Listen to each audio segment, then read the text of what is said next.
Magandang araw sa inyong lahat mga bro. Muli maraming salamat sa Diyos sa panibagong pagkakataon na pinagkaloob sa atin para po makagawa tayo ng mga panibagong kalaman, mga video, tutorial patungkol sa ating mga motor. So ngayon araw mga bro, sasagutin ko lang yung nagtatanong paano daw ang kasa or yung transmission ng CB125. So tama-tama mga bro, meron tayong binaak dito ng CB125.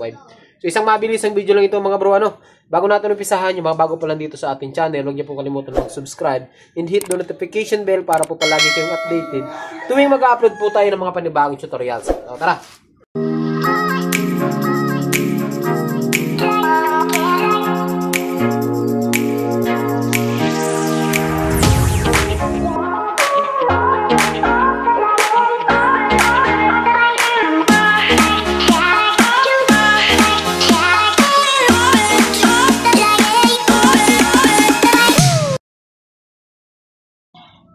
Ito yun mga bro, yung transmission ng CB125.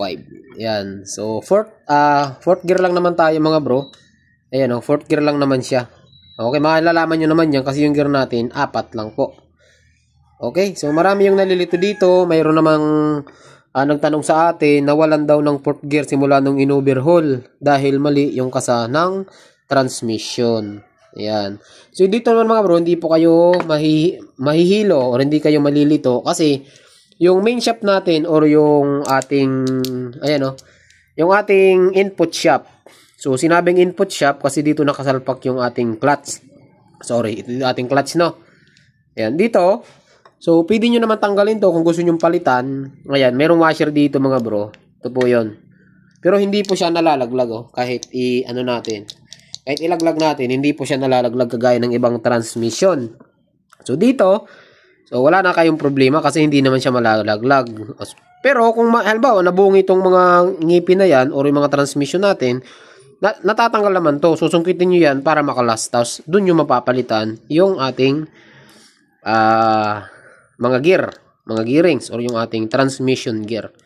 So, sa input shop naman mga bro is yung pinakamaliit na ngipin, yan po yung primera. Okay? Possible yan. Ito yung primera. Hindi possible. Ito talaga yung primera. Primera, segunda yung dalawa, pangalawang maliit, pangatlo, tresera, at saka kwarta. So, primera, segunda, tresera, kwarta. Yung main shop, yung pinakamaliit. Pero pag tumapat yan dun sa country shop, yung pinakamalaki, yun naman yung primera. So, ganun lang mga bro ang transmission, Basic na basic lang po ito. Yan. Madali lang ito mga bro. Ito, dito mga bro, marami nalilito. Ito yung isa, hindi ko na siguro tatanggalin. Yung isa mga bro, ito hindi rin siya natatanggal. Pero may time na nahuhulog po ito. Pag pinilit natin na ginalaw-galaw, possible siyang matanggal. Pero para mabilisan lang yung video natin, hindi ko na lang tatanggalin. So madali lang din naman ito mga bro. Ano lang to. Ito yung third gear natin. Okay? Yan, third gear natin yan at saka yung fourth gear. So yung pinakamalaking gear naman dito is yung ating primary or yung primera. Ibig sabihin, primera, segunda, tresera, kwarta. So, dito naman mga bro, natatanggal po ito. Ayan, yung output shop natin. So, kaya naman siyang tinawag na output shop dahil papunta po siya sa out. Ibig sabihin, dito nakakabit yung sprocket natin. So, pag tinanggal nyo yung gear, ayan, matatanggal natin siya. Tapos, merong collar dito or yung bushing. Okay? Tapos, meron ditong port gear at saka merong spline washer. Ayun lang po yun. Tapos dito, lock ring na po siya. Lock ring na po siya. So, hindi nyo na matatanggal.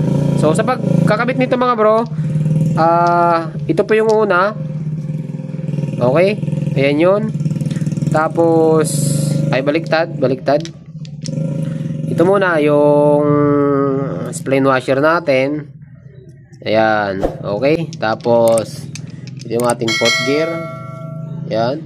At saka yung collar or yung bushing. At saka itong gear natin na last, which is yung second gear.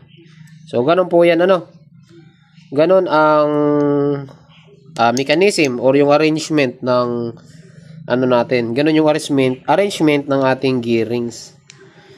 So, mabilis na video ito mga bro. Tapos na tayo. Tapos ito, idagdag ko na yung shifting fork natin mga bro. Ayan.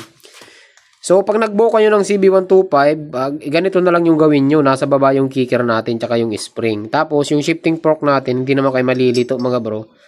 Ayan o. Pag kakabit nito, baka magkabaliktad kayo, pero hindi nyo naman may kakabit yung baliktad mga bro, kasi magkaiba po siya ng ano, ano.